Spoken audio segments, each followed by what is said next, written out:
আসসালামু আলাইকুম dear students, আমরা চলে এসেছি আজকে আমাদের সাবজেক্ট অ্যানালাইসিস ক্লাস নিয়ে। আমরা যে সাবজেক্ট অ্যানালাইসিস করব আজকে, অথবা বোর্ড যেসব প্রশ্ন নিয়ে আমরা আজকে ডিসকাস করব, সেটা হচ্ছে আমাদের জীববিজ্ঞান। অলরেডি আমরা যারা এই চ্যাপ্টারের রিভিউ ক্লাসটা করে ফেলেছি, তাদের কিন্তু ক্লাসেই আমি বলে দিয়েছি প্রত্যেকটা টপিক থেকে প্রশ্নগুলোর আসার অ্যাপ্রোচ কি। আমরা যখন পড়তে বসি for a daily exam of class 9 অথবা ক্লাস 10, তখন আমাদের পড়ার অ্যাপ্রোচটা একরকম হয়। কিন্তু আমরা আবার যখন পড়তে বসে একটা বড় পরীক্ষাকে সামনে রেখে, যেটা বোর্ড পরীক্ষা নাম আমরা চিনি, তখন আমাদের পড়ার অ্যাপ্রোচটা একটু ডিফারেন্ট হতে হয়। কারণ বড় পরীক্ষাগুলোতে পার চ্যাপ্টার কোয়েশ্চেনের সংখ্যা কমে আসে, টপিকের সংখ্যা কমে আসে, এবং দেখা যায় বোর্ড পরীক্ষাগুলোতে সবসময়, সেটা এমসিকিউ হোক বা সিকিউ হোক, সবসময় এমন টপিকগুলোকেই চুজ করা হয় যেগুলো তাৎপর্য রাখে তুলনামূলক বেশি। কিন্তু আমরা যখন পড়তে বসি তখন দেখা যায় সব চ্যাপ্টার বা সব টপিকের ভিড়ে আমরা গুরুত্বপূর্ণ টপিকগুলো মিস করে চলে যাই। তো অবশ্যই এই জন্য যদি আমরা কখনো চিন্তা করি যে না, আমার এসএসসি পরীক্ষায় বায়োলজিতে আমার মার্কস তুলতে হবে 90-র কাছাকাছি বা 90+, তখন আমাদের মাথা রাখতে হবে কোন একটা চ্যাপ্টার যখন আমি স্টার্ট করব, তখন সেই চ্যাপ্টারের কোন কোন টপিকগুলোকে আমি অ্যাপ্রোচ আগে রাখবো, কোন কোন চ্যাপ্টারের টপিকগুলোকে আমরা অ্যাপ্রোচে পরে রাখবো। এটা ডিফারেন্সিয়েট করতে পারলেই তোমার পরীক্ষার মোটামুটি 60-70% ওয়ার্কআউট ডান। দেখবা বাকিরা গাধার মতো 24 ঘন্টা ধরে পড়াশোনা করছে, আর তোমরা যারা এভাবে ওয়ার্কআউট করে ফেলেছো কোন টপিক আগে পড়বা কোন টপিক পরে পড়বা, তাদের দেখবা খুব কম সময়েই সম্পূর্ণভাবে রিভিশন দেওয়া সোজা হচ্ছে। তাহলে চলো আমরা সাবজেক্ট অ্যানালাইসিসে যাই। প্রথমে আমাদের একটা ওভারঅল ডিস্ট্রিবিউশন দেখানো হয়েছে যে কোন কোন চ্যাপ্টারগুলো আমাদের এই বছর থাকছে। অধ্যায় 1, 2, 3, 4, এরপর একটা বড় ধরনের ব্রেক, 11, 12, 13, মোট এই 7টা চ্যাপ্টার নিয়ে আমাদের টোটাল বায়োলজি সাজানো হয়েছে। যদি আমরা একটু দেখার চেষ্টা করি ইন কম্পারিজন, আমি এভাবে সংখ্যা ধরে কথা না বলে আমি তোমাকে একদম ডিস্ট্রিবিউটিভ কথাবার্তা বলি। যদি তোমাকে কখনো জানতে হয় যে তোমার বোর্ড পরীক্ষায় প্রশ্ন কিভাবে আসবে, সবসময় মাথায় রাখবা, যদি অ্যাপ্রোচ ওয়াইজ তোমাকে সবার আগে শেষ করতে হয়, তুমি সবার আগে প্রাধান্য দিবা জীবকোষ ও টিস্যুকে। এটা সবার আগে প্রাধান্য দিতে হবে। এটা একটু বড় চ্যাপ্টার, বাট এখান থেকে প্রশ্ন আসে তুলনামূলক অনেক বেশি। অনেক বেশি কথাটার মানে হলো, তুমি যদি এখনো ভিডিওটা দেখো, তোমার যদি এখনো কোনো না কোনো জায়গায় পরীক্ষা অ্যাপিয়ার করতে হয়, সেটা হতে পারে তোমার বাসায় তুমি কোনো মডেল টেস্ট দিচ্ছ, হতে পারে তুমি উদ্ভাসে কোনো পরীক্ষা দিচ্ছ, হতে পারে তুমি তোমার কলেজের কোনো রিভিউ এক্সাম দিচ্ছ, তখনও দেখবা জীবকোষ ও টিস্যু ছাড়া কখনো কোনো বায়োলজি কোয়েশ্চেন কমপ্লিট হয় না। এবং এখান থেকে ম্যাক্সিমাম সময় 20-25% বা 30% পর্যন্ত প্রশ্ন এখান থেকে চলে আসে। এরপরের টপিক যেটা পরীক্ষার জন্য বেশ গুরুত্বপূর্ণ, সেটা হলো জীবনী শক্তি। এখানে মোট 2টা টপিক আছে। তুমি 2টা টপিককে যদি সুন্দর করে গুছিয়ে আগে থেকে পড়ে ফেলতে পারো, তবে নির্ঘাত তোমার সম্পূর্ণ বই প্রিপারেশনের আরও 30% শেষ। এর মানে এটা অ্যারাউন্ড 30% তোমার প্রশ্ন কভার করে, আর চ্যাপ্টার 4 যেটা আছে এটাও 30% প্রশ্ন কভার করে। তাহলে দেখো, যারা একদম শুরু থেকে পড়া শুরু করবা, তারা কিন্তু চ্যাপ্টার 4-এ আস্তে আস্তে ওদের কিন্তু তেল গরম হয়ে যাবে। বাট যারা এরকম হবে যে না, আমি তো পরীক্ষার জন্যই পড়তে বসছি, তা আমি চ্যাপ্টার 1 ধরবো না, আমি চ্যাপ্টার 2 সবার আগে ধরবো, তাহলে চ্যাপ্টার 2 এরপর চ্যাপ্টার 4 ধরবা। তাহলে দেখবা এই 2টা চ্যাপ্টার পড়লেই তোমার 60% সিলেবাস কমপ্লিট হয়। এরপর যদি আমরা চিন্তা করি না পরীক্ষা আমাদের ভালো করে পারতে হবে, এরপর আমি বলবো তুমি এরপর আসবা এই টপিকটাতে, অধ্যায় 12-তে। তাহলে এটা হচ্ছে আমার 1 নাম্বার পড়ার টপিক, এটা হচ্ছে আমার 2 নাম্বার পড়ার টপিক, এটা হচ্ছে আমার 3 নাম্বার পড়ার টপিক। যদি 3টা মোটামুটি শেষ হয়, এখান থেকে অ্যারাউন্ড 15-20% কোয়েশ্চেন অ্যাড অন করা হয়। তাহলে আমি যদি কখনো পড়ার চেষ্টা করি, আমি সবসময় এগুলোকে একটু আগে প্রাধান্য দিব। এরপর আমি চলে যাব হচ্ছে অন্যান্য চ্যাপ্টারগুলোতে। যেমন দেখো চ্যাপ্টার 12 তুলনামূলক অনেক ছোট চ্যাপ্টার, চ্যাপ্টারে কিছুই নাই, তারপরও এখান থেকে 129টা এমসিকিউ আসছে। তুমি দেখো চ্যাপ্টার 1 কত বড়, চ্যাপ্টার 1 থেকে 64টা, যেখানে চ্যাপ্টার 12 এটা তুলনামূলক ছোট চ্যাপ্টার বা গুছানো চ্যাপ্টার হলেও এখান থেকে 129টা এমসিকিউ চলে আসছে। কেন আসছে? এটাই আপনি বুঝতে পারলে পরীক্ষার জন্য প্রিপারেশন কমপ্লিট হয়। সবার আগে আমরা চলে যাব চ্যাপ্টার 1-এর পড়াশোনা নিয়ে। যারা আমরা রিভিউ ক্লাসটা দেখেছি, রিভিউ ক্লাসে কিন্তু আমি বারবার প্রত্যেকটা চ্যাপ্টারে হেডিংয়ে বলে দিয়েছি এই চ্যাপ্টার ধরিও না, ধরার আগে দেখো এগুলো পারো নাকি, এরকম করে কথাগুলো বলে দিয়েছে। তাই দেখো এই চ্যাপ্টারগুলোতে আমরা ওই পাশে আর যাব না, বাট আমি আলাদা করে বলে রাখি, তোমাকে মোট 2টা টপিকের উপর খুব ভালো হইতে হবে। এক, এটা সিকিউর জন্য টপিক 2, সিকিউর জন্য টপিক 3, আর এমসিকিউর জন্য হচ্ছে টপিক 1। টপিক 4টা খুব বেশি গুরুত্বপূর্ণ না, বাট সিকিউর জন্য টপিক 2 আর টপিক 3 আমি কিন্তু ক্লাসে খুব সুন্দর করে বলে দিয়েছি কিভাবে পড়তে হবে, কি কি ব্যাখ্যা এখানে মনে রাখতে হবে, কিভাবে প্রশ্ন আসে। জাস্ট 2 আর 3-তে একটু বেশি প্রাধান্য দিব ফর সিকিউ, এক টপিক চলে যাবে এমসিকিউর আন্ডারে। এরপর আমরা চলে যাব জীবকোষ ও টিস্যু। আমি যদি এই চ্যাপ্টারটাকে পড়ার অ্যাপ্রোচ নেই, তাহলে মাথায় রাখবা আমরা যখন পড়তে যাব এভাবে চিন্তা করব না, আমরা চিন্তা করব অনেকটা এভাবে। মোট এখানে 3-4টা টপিক বেশি প্রাধান্য পায় যখন তুমি কোষ টিস্যু থেকে পড়বা। কি পড়বা? তুমি সবার আগে পড়বা উদ্ভিদ কোষ প্রাণী কোষের পার্থক্য, উদ্ভিদ কোষ ভার্সেস প্রাণী কোষ। তুমি পড়বা জাইলেম ফ্লোয়েম,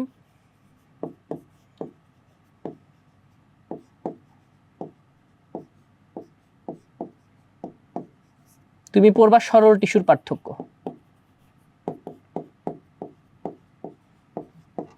সরল টিস্যুর পার্থক্য। আর যদি তুমি আরেকটা এক্সট্রা পড়তে চাও সেক্ষেত্রে হচ্ছে তুমি মাইটোকন্ড্রিয়ার ক্লোরোপ্লাস্টের যে অংশটা সব থেকে সোজা সেটা একবার দেখতে পারো। তাহলে দেখো তুমি যখন এই চ্যাপ্টার পড়তে বসবা তোমার হয়তো মনে হবে এত বড় চ্যাপ্টার কেমনে শেষ করব, আল্লাহ এত লেখা আছে বইয়ের মধ্যে, গ্যাস ছবি কত কিছু আছে। বাট মাথা রাখবেন এতটুকু পড়লে তোমার এই চ্যাপ্টারের আন্ডারে মোটামুটি 80% সিকিউ শেষ হয়ে যায়। 80% সিকিউ শুধুমাত্র এই টপিকগুলো থেকে আসে। তাহলে আমি অ্যাপ্রোচ করবো এভাবে যাতে আমার এই টপিকগুলো সবার আগে শেষ হয়। তারপরে যদি আমরা এখানে একটু কথা বলি, আপনারা পড়তে পারেন মাইটোকন্ড্রিয়া প্লাস্টার, আমি এখানে একটা স্টারমার্ক দিয়ে রাখি। এরপর আমরা পড়বো হচ্ছে এখান থেকে সরল টিস্যু এবং জটিল টিস্যু, যেটা একটু আগে বললাম, এটা স্টারমার্ক। স্টারমার্ক পরীক্ষার জন্য খুব গুরুত্বপূর্ণ। এরপর হচ্ছে পেশি টিস্যু স্নায়ু টিস্যু, না আমরা এখান থেকে পেশি টিস্যুর পার্থক্যগুলো পড়বো। পেশি টিস্যুর পার্থক্য, যেটা হচ্ছে সিকিউর জন্য স্টার মার্ক দিয়ে দিই। আর যেটা আবরণী টিস্যু আছে, আবরণী টিস্যুটা হচ্ছে ফর এমসিকিউ, পরীক্ষার জন্য খুব গুরুত্বপূর্ণ। তোমরা আবরণী টিস্যু যখন পড়বা মাথায় রাখবা, আমি ক্লাসেও বলেছি, সেটা হচ্ছে এক্সাম্পলগুলো সবার আগে একটু প্রাধান্য দিবা। এক্সাম্পলগুলো পড়ে ফেললেই দেখা যাবে আমাদের পরীক্ষার ম্যাক্সিমাম যে মার্কসগুলো আমরা হারিয়ে আসি সেগুলো আর মিস যাচ্ছে না, কারণ এগুলাই মুখস্থ হওয়ার কারণে এগুলো অনেকে মিস করে চলে আসে। এরপর আসেন কোষ বিভাজন। আমি আপনাকে বলবো কোষ বিভাজনের এখান থেকে আপনারা শুধুমাত্র মাইটোসিসের ধাপ আর ক্যান্সার নিয়ে একটু পড়াশোনা করতে পারেন। মাইটোসিসের ধাপ সাথে আপনারা পড়তে পারেন ক্যান্সার বা টিউমার নিয়ে। এই দুইটা জিনিস যদি ভালো করে আপনি পারেন তাহলে আপনার এই চ্যাপ্টার নিয়ে আর খুব বেশি জ্ঞানজাম হওয়ার কোনো সম্ভাবনা নাই আর কি। ব্রেনটা খুব ক্লিয়ার থাকবে, কারণ জ্ঞানজামে গেলে দেখা যাবে ম্যাক্সিমাম জিনিস পড়তে গিয়ে আপনি আসল জিনিস ভুলে গেছেন। এখন আসেন জীবনী শক্তি। তো এখানে কিন্তু ভাগ যে করা হয়েছে জীবনী শক্তি, এটিপি, সালোক সংশ্লেষণের পর্যায়, শ্বসনের ধাপ। আমি আপনাকে যদি খুব ক্লিয়ারলি বলি যে পরীক্ষায় প্রশ্ন কিভাবে আসবে, আপনি সব সময় আলোক পর্যায়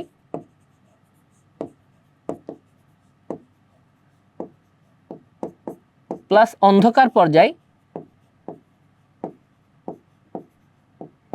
এর ভেতরে যত ঘটনা আছে, যেমন আমরা যদি আলোক পর্যায়ের ভেতরে ঘটনাগুলো নিয়ে কথা বলি, তবে আমাদের এখানে ফটোফসফোরাইলেশনের কথা আছে। ফসফোরাইলেশন আমি কিন্তু ক্লাসে এগুলো বারবার করে বলেছি, পরীক্ষায় এগুলোই আসে এবং এগুলো আপনারা ভুল করেন। ফসফোরাইলেশন একটা আছে, আর একটা হচ্ছে ফটোলাইসিস। এই দুইটা টপিক একটু ভালো করে পড়বেন। আর আপনি যদি শ্বসন নিয়ে কথা বলতে চান তবে শ্বসনের এখান থেকে মাথায় রাখবেন যে শ্বসনের গতিপথ যেটা আছে, সে গতিপথ প্লাস শক্তি যে ছকটা, সেটা খুব ভালো করে পড়বা। যারা যারা এখনো গতিপথ বা শক্তি ছক ক্লিয়ারলি পারো না বা চোখ বন্ধ করে লিখতে পারো না, এখনো যারা বন্ধুদের উপর নির্ভরশীল, যে পরীক্ষার হলে গেলে আমার সামনে রোল নাম্বার আমার একটু দেখাবে পাশ থেকে, ওটা দেখে আমার পরীক্ষার মধ্যে মনে পড়ে যাবে, তারপর আমি লিখবো। বিলিভ মি, এসএসসি পরীক্ষার সময় যখন বোর্ড পরীক্ষাগুলো হয় তখন কিন্তু এসব করার খুব কম সময় পাবেন। নর্মালি লিখার জায়গা এত বেশি, আপনি কিন্তু লিখে দেখা দেখি করে এগুলো পারবেন না, তো এগুলো বাদ দিতে হবে। কারণ ম্যাক্সিমাম সময় দেখা যায় কি সবাই কনফিডেন্টলি এখানে জিরো খেয়ে চলে আসে। আজ পর্যন্ত যত ধরনের প্রশ্ন, আমরা বায়োলজিতে কিন্তু জিরো কম খাই কেন, কিছু একটা লিখে দিলাম, স্যারেরা দয়া মায়া করে 1 দিয়ে দিল 4-এর মধ্যে আপনাকে। বাট এই চ্যাপ্টারটা এমন, এই চ্যাপ্টারে single mistake is equal to 0। কারণ আপনি শ্বসনের গতিপথ লিখতে গিয়ে কোনো একটা ধাপে গিয়ে 3 এটিপির জায়গায় 4 এটিপি লিখে দিচ্ছেন, 3টা NADH2 জায়গায় আপনি লিখে দিচ্ছেন 4টা NADH2, কোনো জায়গায় 2টা জিটিপি হবে আপনি লিখছেন কোনো জায়গায় 5টা জিটিপি বা 1টা জিটিপি, খেলা শেষ। মানে আপনি ওখানে যাই লিখেন না কেন স্যাররা দেখবেই না, গোল গোল গোল গোল দিয়ে 0 দিয়ে চলে যাবে। তাই শ্বসনের গতিপথ এবং শ্বসনের ছক যদি তোমরা এখনো না পড়ে থাকো তবে সময় নাও 2-3 ঘন্টা, 2-3 ঘন্টা সময় নিয়ে আবার নিজে নিজে প্র্যাকটিস করো, কারণ পরীক্ষায় এই প্রশ্ন আসবেই কনফার্ম। চলে যাব আমরা জীবের প্রজনন। জীবের প্রজনন থেকে যে প্রশ্নগুলো আসছে এগুলো সব থেকে ইজিয়েস্ট কনসেপ্ট কোয়েশ্চেন। তো সবসময় দোয়া টোয়া চাইবা আল্লাহর কাছে, আল্লাহ তুমি আমার অনেক পছন্দ যদি করে থাকো এই চ্যাপ্টার থেকে আমার একটা প্রশ্ন দাও, কারণ এই চ্যাপ্টার থেকে প্রশ্ন আসলে আমি 10 পাবো, কারণ এই চ্যাপ্টার থেকে ভুল করার কোনো জায়গায় নাই। বাট যদি তুমি ভুল করে থাকো সেটা হচ্ছে পরাগায়নের যে মাধ্যম এবং সাথে পরাগায়নের যে মাধ্যমের যে পার্থক্যটা ক্রিয়েট হয়, যেখানে তোমরা পতঙ্গ পরাগী ক্লাসে বলেছি, পতঙ্গ পরাগী, বায়ু পরাগী, পানি পরাগী যে পার্থক্যগুলো হয় সে পার্থক্যটা আপনাকে খুব ভালো করে পারতে হবে, ক্লাসে বলেছি সেটা ভালো করে পড়বা। আর গ্যামিটোফাইটের পার্থক্য এটা সিকিউতে আসে, গ বা ঘতে আসে, এটা একটু ভালো করে দেখবেন, ছবি সহ। কি সহ? ছবি সহ। তোমাদের একাডেমিক লাইফেও পড়ানো হয়েছে, যারা একাডেমিক লাইফে বা একাডেমিক ক্লাসগুলোতে ভালো করে দেখেন নাই তারা রিভিউ ক্লাসটা দেখতে পারেন। রিভিউ ক্লাস আমি খুব কম সময়ে কিভাবে খাতায় লিখতে হয় দেখিয়ে দিয়েছি। তো মাথায় রাখবেন ছবি সহ আমাদের পুং গ্যামিটোফাইট আর স্ত্রী গ্যামিটোফাইটটা ভালো করে জানতে হবে। নিষেক থেকে মেনলি ডেফিনেশন কখনো আসে না, নিষেকের যে পরিবর্তনগুলো হয় সে পরিবর্তন থেকে এমসিকিউ আসে। পরিবর্তন একটা ছক আছে, নিষেকে কি কি পরিবর্তিত হয়, পরিবর্তন একটা ছক আছে, ছক থেকে এমসিকিউ গুলো খুব ভালো করে পড়তে হবে। চলে আসছি বংশগতি জীবের অভিব্যক্তি। একটু মাথায় রাখবা এই চ্যাপ্টার থেকে একটা জিনিস আপনাকে 100% একদম কমপ্লিট মুখস্থ থাকতে হবে। পরীক্ষার হলে গিয়ে চিন্তা করে করে ছবি আঁকবো, এটা করতে গেলেই আপনার হাত থেকে মোটামুটি 3 থেকে 4 নাম্বার চলে যাবে। 3ও যেতে পারে, 4ও যেতে পারে, 7ও যেতে পারে, আপনার হাত থেকে চলে যাবে। মাথায় রাখবেন ডিএনএ এর গঠন,